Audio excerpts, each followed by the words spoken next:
ಈಗ ನಾನು ಒಂದೇ ಒಂದು ಮುಖ್ಯವಾದ ಅನೌನ್ಸ್ಮೆಂಟ್ ಇದೆ. ಏನು ಅಂದ್ರೆ ಧ್ಯಾನ ಕಸ್ತೂರಿ. ಧ್ಯಾನ ನೋಡಿ, ಕಸ್ತೂರಿ ಅಂದ್ರೆ ಪರಿಮಳ. ಈ ಧ್ಯಾನದ ಪರಿಮಳವನ್ನ ಹಬ್ಬೋದಕ್ಕೆ ಈಗಾಗಲೇ PMC ಕನ್ನಡ ಇದೆ ಮತ್ತು ಪಿರಮಿಡ್ ಕಾಲ್ ಸರ್ವಿಸ್ ಬೆಂಗಳೂರು ಅಂತಿದೆ. ಅದಕ್ಕಿಂತ ಮುಖ್ಯವಾಗಿ ಅತ್ಯಂತ ಸರಳವಾಗಿ ಆಧ್ಯಾತ್ಮಿಕ ವಿಷಯಗಳನ್ನ ಮನೆ ಮನೆಗೆ ಎಲ್ಲರನ್ನ ತಲುಪಿಸೋದಕ್ಕಾಗಿ ಧ್ಯಾನ ಕಸ್ತೂರಿ ಅಂತ ಮಾಸಪತ್ರಿಕೆ ಪ್ರತಿ ತಿಂಗಳು ಬರ್ತಾ ಇದೆ. ಅದ್ಭುತವಾದ ಲೇಖನಗಳು. ನಾವು ಒಂದು ಪುಸ್ತಕ ಓದಿದ್ರೆ, ಯೋಗಿ ಆತ್ಮಕಥೆ ಓದಿದ್ರೆ ಸ್ವಾಮಿರಾಮ್ ಅವ್ರ ಬಗ್ಗೆ ಅಷ್ಟೇ ತಿಳಿಯುತ್ತೆ. ಆದ್ರೆ ನಾವು ಧ್ಯಾನ ಕಸ್ತೂರಿ ಓದಿದ್ರೆ ಮೌನ, ಧ್ಯಾನ, ವಿದ್ಯಾರ್ಥಿಗಳಿಗೆ ಸಲಹೆಗಳು, ಪತ್ರಿಜಿ ಪ್ರಬೋಧನೆಗಳು, ಗುರುವಾಣಿ. ಈ ಬಾರಿ ವಿವೇಕಾನಂದರದು, ವೇಮನ ಅವ್ರದ್ದು, ಸುಮಾರು ಜನರದು, ಓಶೋ ಅವ್ರದ್ದು, ಸಿದ್ದೇಶ್ವರ ಸ್ವಾಮಿಗಳದು, ಮಹರ್ಷಿ ವಾಲ್ಮೀಕಿ ಅವ್ರದ್ದು, ಹೀಗೆ ಪ್ರತಿ ಬಾರಿ ಯಾವ ತಿಂಗಳಲ್ಲಿ ಯಾರ್ದು ವಿಶೇಷ ಇರುತ್ತೆ, ಬಸವಣ್ಣನವ್ರದ್ದು, ಪ್ರತಿ ಬಾರಿ ಕೂಡ ಈ ಧ್ಯಾನ ಕಸ್ತೂರಿಯಲ್ಲಿ ಹಲವಾರು ವಿಷಯಗಳನ್ನ ಇದರಲ್ಲಿ ನಮ್ಗೆ ಕಟ್ಟಿಕೊಡ್ತಾ ಇದ್ದಾರೆ.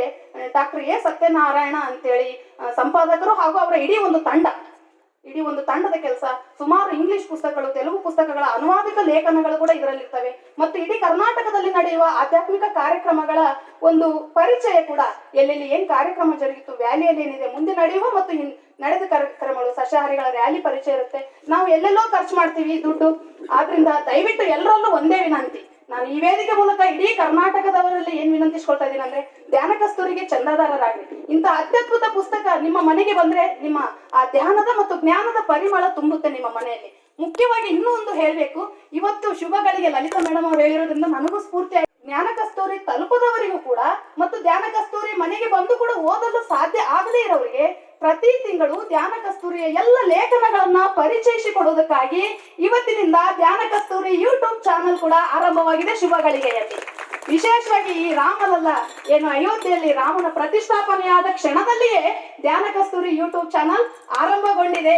ಈಗಾಗಲೇ ಇದನ್ನ ನಿಮ್ಗೆ ಗೊತ್ತಿರಲಿ, ನಮ್ಮದೇ ಊರಿನವರಾದ ಪ್ರಾಣೇಶ್ ಅವರು ಅವ್ರ ಮನೆಗೆ ಧ್ಯಾನ ಕಸ್ತೂರಿ ಹೋಗುತ್ತೆ. ಅವರು ಬಹಳಷ್ಟು ಅದ್ಭುತ ಓದುಗರು. ಅವರು ಎಷ್ಟೊಂದು ಆಧ್ಯಾತ್ಮಿಕ ಪುಸ್ತಕಗಳನ್ನ ಓದ್ತಾರೆ. ನಾನ್ ಸುಮ್ನೆ ಅವ್ರ ಧ್ಯಾನ ಕಸ್ತೂರಿ, ಅವರು ಚಂದದಾರರಾಗಿದ್ದಾರೆ. ಅವ್ರ ಮನೆಗೆ ಧ್ಯಾನ ಕಸ್ತೂರಿ ಹೋದ್ರೆ ಮೊನ್ನೆ ಓಶೋ ಅವ್ರದ್ದು ಓದಿ ನನಗೆ ಫೋನ್ ಮಾಡಿದೆ. ನಾನು ಮೋಸ್ಟ್ಲಿ ಗಾಡಿ ಮೇಲೆ ಇದ್ದೇನೋ, ಕಾಲೇಜು ತಯಾರಿಯಲ್ಲಿ ರಿಸೀವ್ ಮಾಡದೇ ಇದ್ರೆ ನನಗೆ ವಾಯ್ಸ್ ಮೆಸೇಜ್ ಹಾಕಿದ್ದಾರೆ. ಮೇಡಮ್ ಅವರೇ, ಓಶೋ ಅವರ ಮುಖಪುಟ ಇರುವಂತಹ ಧ್ಯಾನ ಕಸ್ತೂರಿ ಬಹಳ ಅದ್ಭುತವಾಗಿ ಬಂದಿದೆ, ಬಹಳ ಚೆನ್ನಾಗಿ ಬಂದಿದೆ ಅಂತೇಳಿ ಪ್ರತಿ ತಿಂಗಳು ಅವ್ರು ಓದ್ತಾರೆ. ಅವ್ರು ಓದ್ತಾ ಇದಾರೆ ಮತ್ತೆ ನಾವು ಗಂಗಾವತಿಯವರು ನಾವು ಎಲ್ಲರೂ ಓದ್ಲೇಬೇಕಲ್ಲ.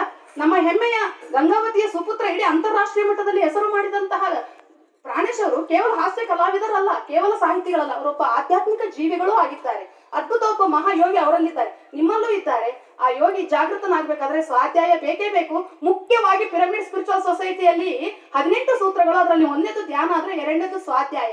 ಸ್ವಾಧ್ಯಾಯ ಅಂದ್ರೆ ನಾವು ಸರಿಯಾದ ಆಧ್ಯಾತ್ಮಿಕ ಪುಸ್ತಕಗಳನ್ನು ಓದ್ಬೇಕು ಅಲ್ಲ, ಓದಲೇಬೇಕು. ಯಾಕಂದ್ರೆ ಜ್ಞಾನೋದಯಕ್ಕೆ ಧ್ಯಾನ ಒಂದೇ ಸರಿ ಹೋಗಲ್ಲ, ಆಧ್ಯಾತ್ಮಿಕ ಪುಸ್ತಕಗಳ ಅಧ್ಯಯನ ಬೇಕೇ ಬೇಕು. ಆದ್ರಿಂದ ಎಲ್ಲರೂ ಚಂದಾದಾರರಾಗ್ರಿ. ಅಷ್ಟೇ ಅಲ್ಲೇ ಇವತ್ತಿನಿಂದ ಆರಂಭಗೊಂಡ ಧ್ಯಾನ ಕಸ್ತೂರಿಯ ಯೂಟ್ಯೂಬ್ ಚಾನಲ್ಗೆ ಕೂಡ ತಾವೆಲ್ಲರೂ ಸಬ್ಸ್ಕ್ರೈಬರ್ ಆಗ್ಬೇಕು. ಆರಾಮಾಗಿ ಕೇಳ್ಕೊತಾ ಧ್ಯಾನ ಕಸ್ತೂರಿಯಲ್ಲಿರುವ ಜ್ಞಾನವನ್ನ ಸವಿಯಿರಿ, ಬೇರೆಯವರಿಗೂ ಅದನ್ನ ಸವಿಯೋದಕ್ಕೆ ಅವಕಾಶ ಮಾಡಿಕೊಡಿ.